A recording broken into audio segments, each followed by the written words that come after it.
Asibuyele emuva phansi ngokuhlukumeza insango babebhema kahle omkhulu maybe kanye ngonyaka ugqoka ibheshu nembadada ngidi isiko lami phela amasule bedume ngokuhloniphana nokuphana sahlephulelana inyoni noma kuyijiyane.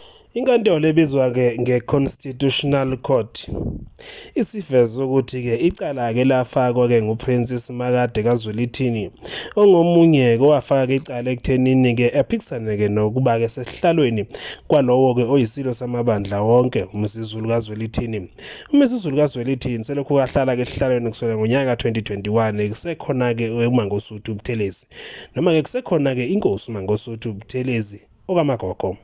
Kusukela lapho selokhu uPrincess Makade ahamba ezinkantolo esama ukuphikisana nesihlalo esiqoqobelwe lapha ungangeswe lakhe. Inkantolo namhlanje ithe yasichitha isicelo sika Princess Makade sokuthi kadlulisele leli cala lapha eSupreme Court of Appeal nokuyinkantolo yokudlulisela kwamacala eseBloemfontein.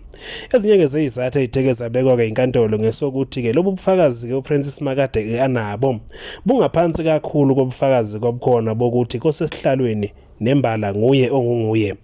Inkantolo ithi lowo kohlela esihlalweni unabo bonke ubufakazi bokuthi nguye ngempela okufanele ukuthi kahlale.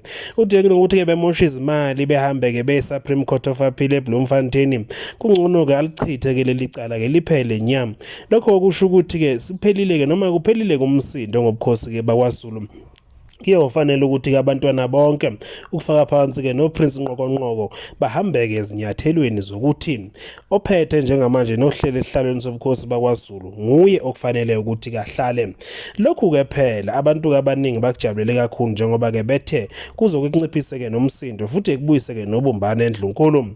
uPrincess Makade kusetshelwe emehlweni ukuthi cha ngeke kuze kwase ukuthi kungadlulisa leli cala ngalokho kuyofanele ukuthi ukhokhe izindleko zonke zecala njengoba lapha lokwakhangela amankengane inkosana yakhona sithe kuyasiqoqobala isihlalo.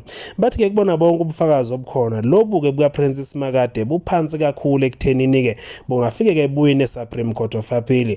Ngakho okusho ukuthi lowo owakhonjwa lapha kwinkosi uMangosuthu Buthelezi eminyakeni ngonyaka 2021 kanjalo lapha nommeli bemkhomba ngencwadi okuthiwa kuyashiwa lapha intokazi lapha uMantfombi Dlamini okunguQueen Mantfombi Dlamini owayeshade nenkosi uZwelithini kaBhekuzulu. Yiyo nembala incwadi leyo futhi semthethweni. Lokho kusho ukuthi nangoba kunjalo esazilalela lokamagogo usekuvezile noma sekuhlale kobala ekuthenini vele empilweni yakhe akaza zahluleke ezinkantolo. Okusho ukuthi akantshontshi akebi akaze futhi kaba isigebengu loka Buthelezi ulele kobandayo namhlanje ubuqhawe bakhe busakhuluma.